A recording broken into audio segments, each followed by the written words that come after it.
Welcome to Chapter 4. This is where we begin dynamics as opposed to kinematics. So we learned kinematics, which was describing the motion, describing the displacement, velocity, acceleration at different times for an object that's moving. In dynamics, we learn about what causes motion, what causes changes in motion. Okay, so we learn things like force, acceleration, and all of this work is based essentially on Newton's laws. So let's look at it. These are called the laws of motion. This kind of mechanics is attributed to Newton and is called classical mechanics as opposed to quantum mechanics. Classical mechanics applies to the realm of everyday objects that we see. That means the length and time scales and velocity scales that we are familiar with in our everyday life.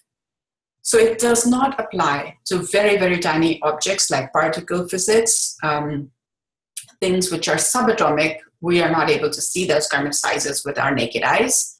You need specialized microscopes like electron microscopes, high resolution microscopes to see that small, okay?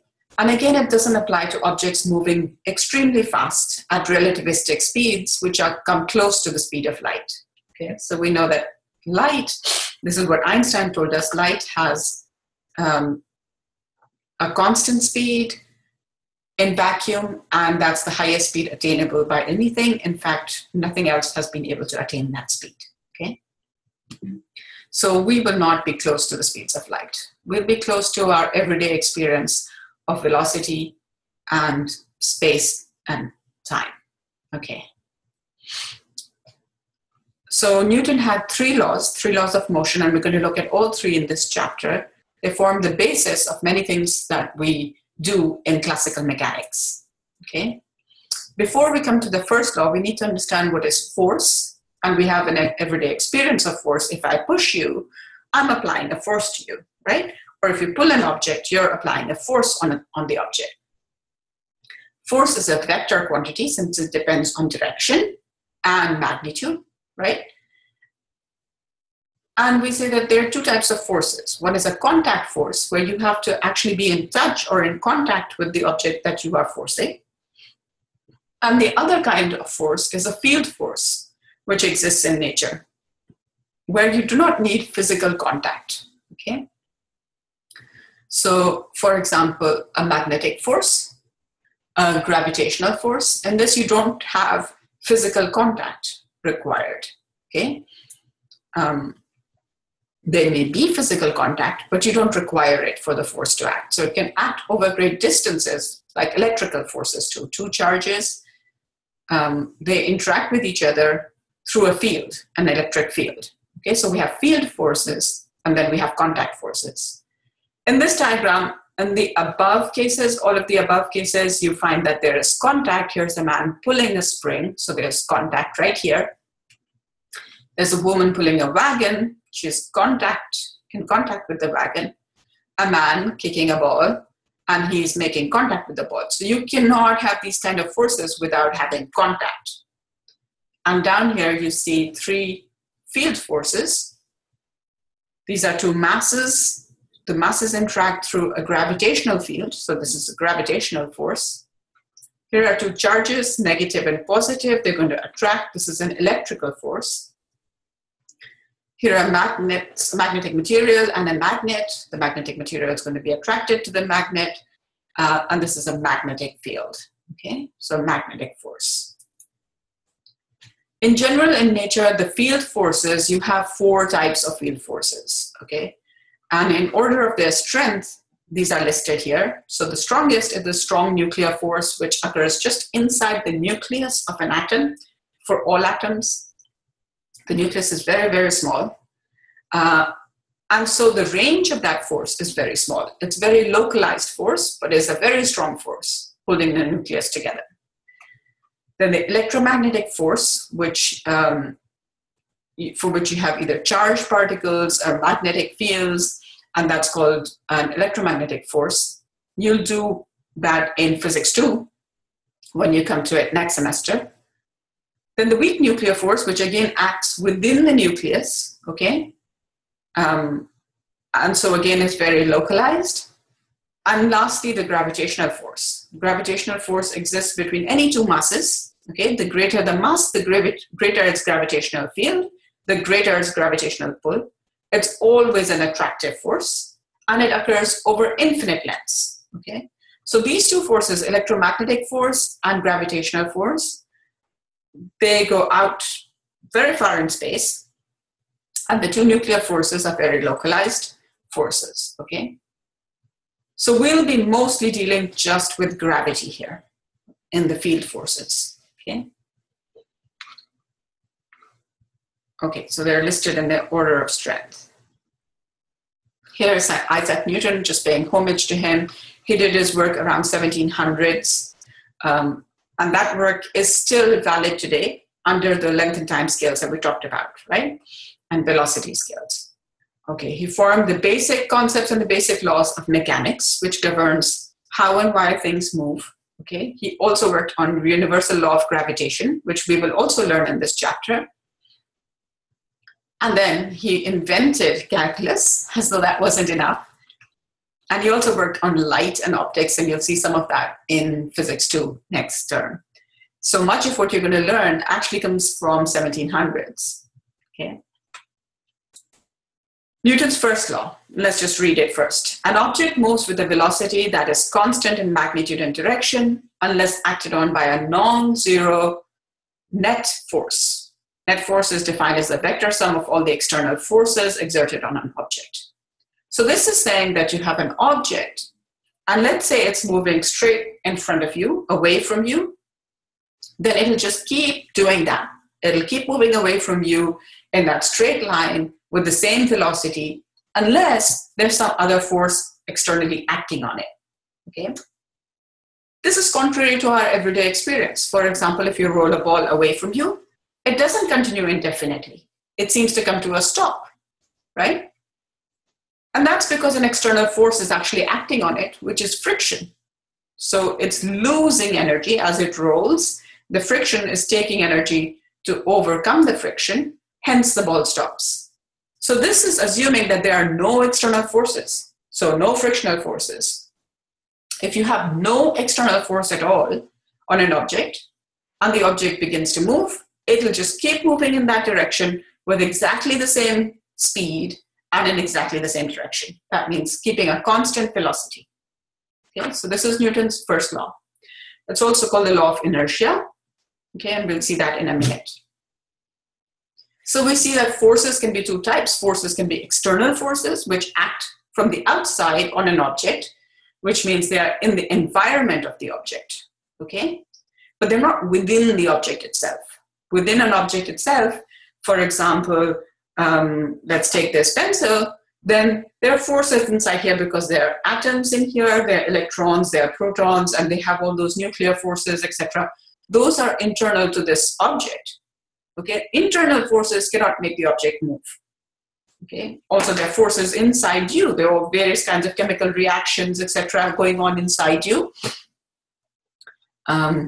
Things attract, different substances get formed, and all of those are different forces. Yeah, they can't make you move, right? So you need external forces acting on something.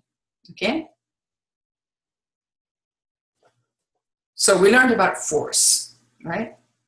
Especially, but most of the time when we talk, we're going to talk about the external forces, the forces from the environment on the object. The object itself has a certain mass, yeah? And that mass is in effect a measure of its resistance to changing its motion. So if you have a given force and you apply it to a very massive object and you apply it to a much less massive object, the less massive object is going to have a far greater change in its motion than the very massive object, because that resists the change. What's that property of resisting the change in motion? That's called mass, okay? So that tendency of an object to continue in its original motion in the absence of an external force is called inertia, hence the law of inertia, okay? So that was the first law, which did not give you any numerical calculation. It gave you just a concept. The concept was that an object continues in its direction and in the magnitude and direction that it's moving, or if it's stationary, it stays stationary, unless some external force acts on it. Okay.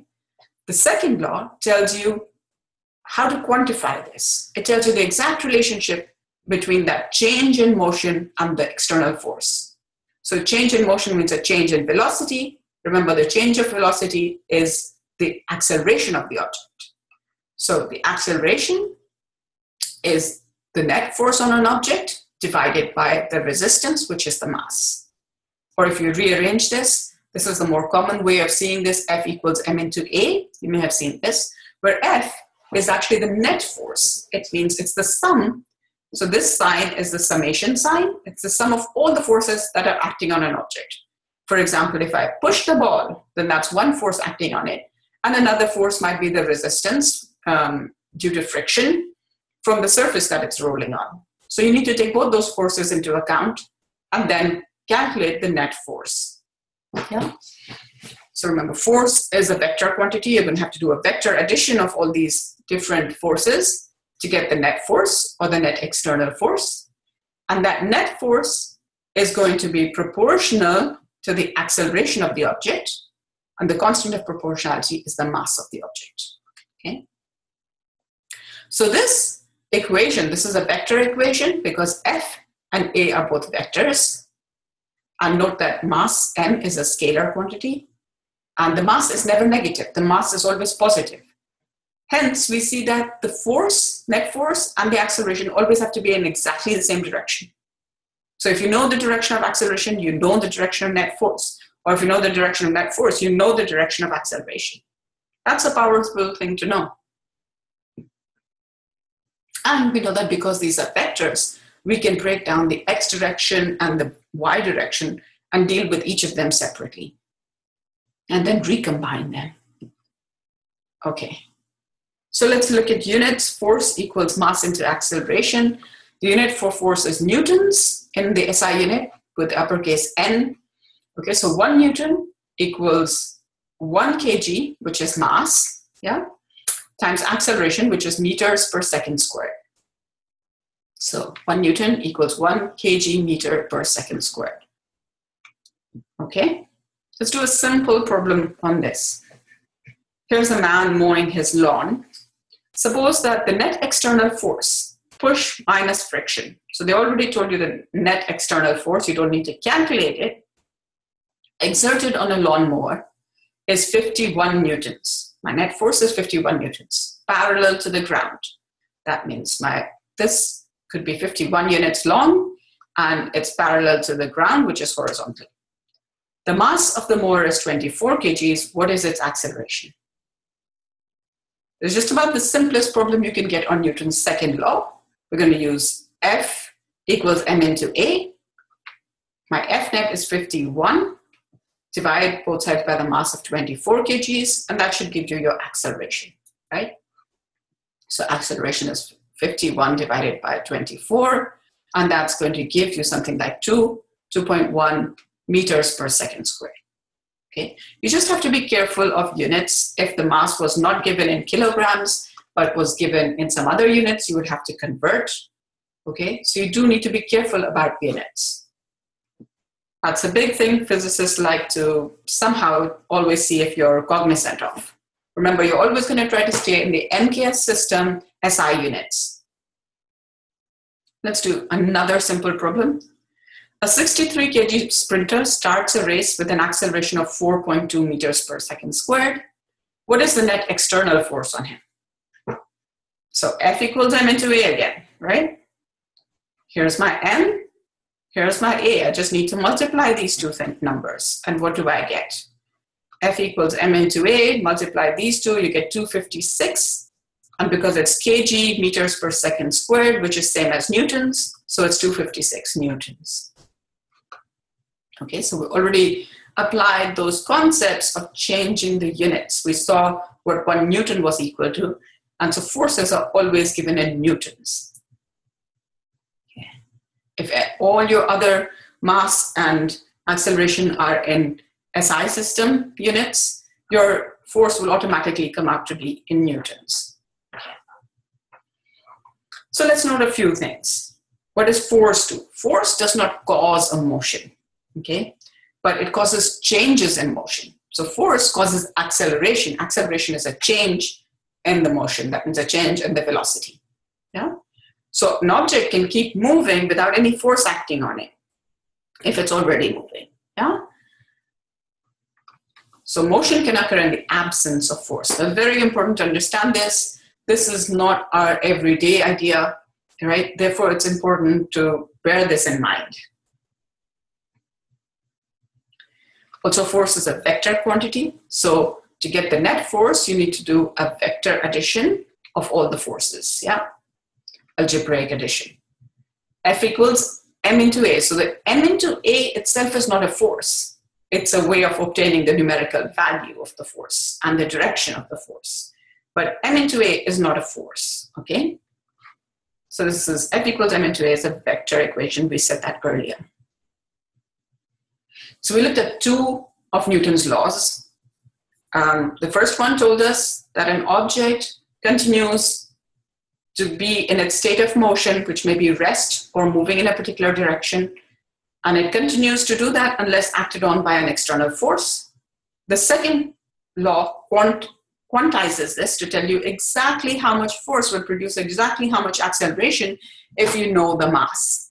Yeah? F equals m into a. Okay, now we'll look at the gravitational force before we come to the third law. Okay, so I told you we're going to look at the law of gravitation, also given by Newton. If you have two objects, say a mass m1, the first one, and the second one has a mass m2, and let's say your two objects are separated by a distance which is r, then the gravitational force between them, F, the subscript G showing gravitational force, is proportional to m1 times m2 and inversely proportional to the distance squared between them. And you're going to measure the distance between them from their center points, okay? G is a gravitational constant. Okay? So it's just a number, it's given to you, okay? In the exam or in the test, that number may not be given right near the question. It might be given at the top of the paper where some constants are given. So you might need to hunt for where this value is given. In general, everything in the universe, as soon as it has a mass, it's attracting all the other masses and it's pulling them towards its center of mass. So gravitational is always an attractive force. It's always towards the center of the mass, okay?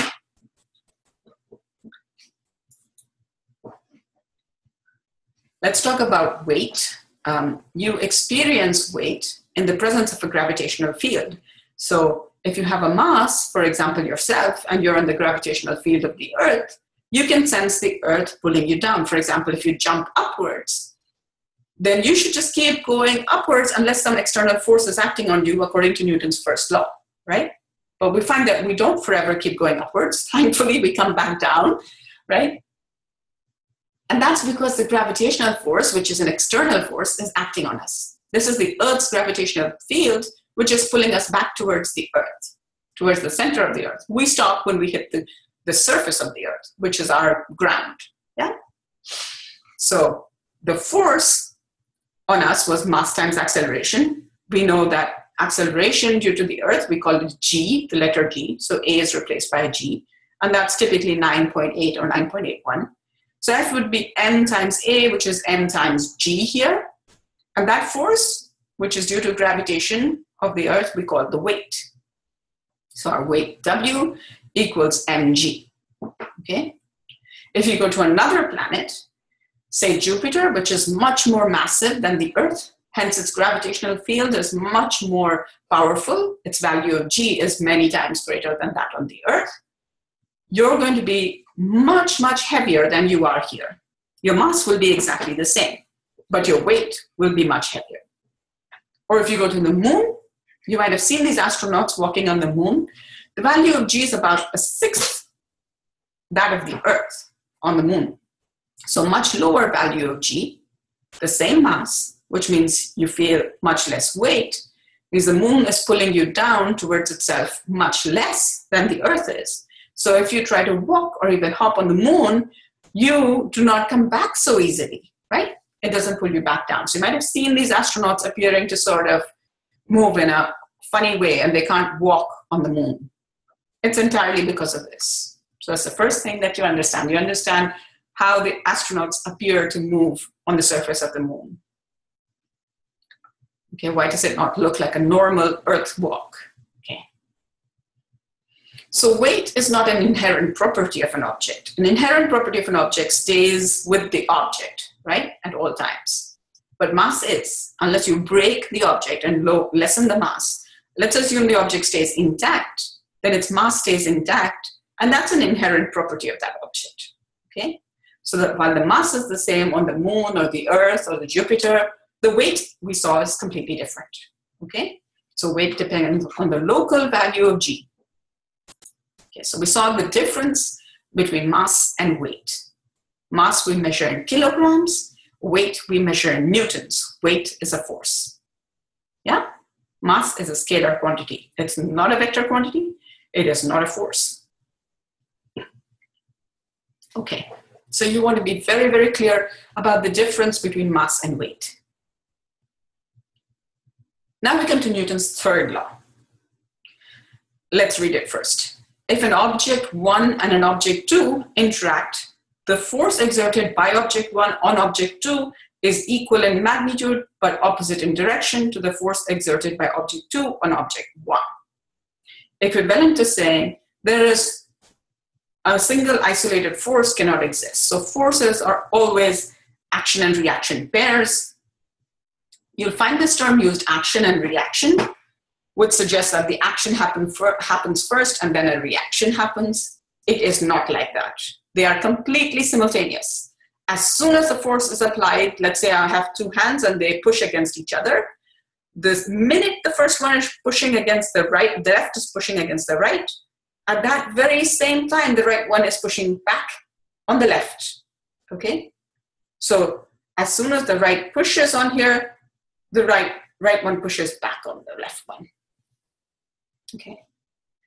So this is convention for the way of writing F12, force on object 1 due to object 2, equals force on object 2 due to object 1, and they are equal and opposite, hence the negative sign. So they're equal in magnitude, but opposite in direction, right? So if I push the table with a certain force, the table is pushing me back with exactly that same force at exactly the same time, okay? I might be able to move the table. That's because the mass of the table is less than my mass, yeah? The table doesn't appear to move me. Yeah? But there's always an equal and opposite force. The effect of that force may be different because the mass of the two objects is different. So here we have Newton's third law. This is my first object here, the blue ball. And remember, the force is acting from the center of mass, from that geometric center, assuming all of this is homogeneous. This is my second object, and both of them are attracting each other since this is gravitational force. So object 1 is pulling 2 towards itself, right? Hence, this is the arrow. This is the force felt on object 2 by object 1. So object 1 is creating this force, and this is the force on object 1 is produced due to object 2, and it's pulled towards the center of object 2. So you can see that they are opposite in direction, the two arrows, hence the negative sign, and they're equal in magnitude because they have the same length. This one has lower mass, right? So this is going to be affected more by this force than this is going to be affected. That depends on F equals m into a, right? So m, remember that resistance to change in the motion. The more massive the object, the less its acceleration. Okay? So here we have some more action and reaction pairs, some more force pairs. Here's the lady who's doing a tumble turn at the end of the swimming pool. She pushes off the wall of the pool. This is her force. her foot pushing the wall. Here's the wall pushing her back, yeah, her feet.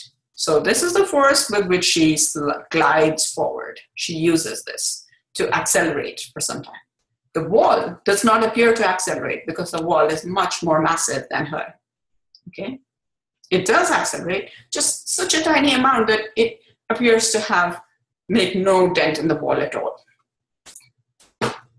Same way here, we have a cushion resting on the table. The cushion is pushing down on the table. The table is pushing up on the cushion.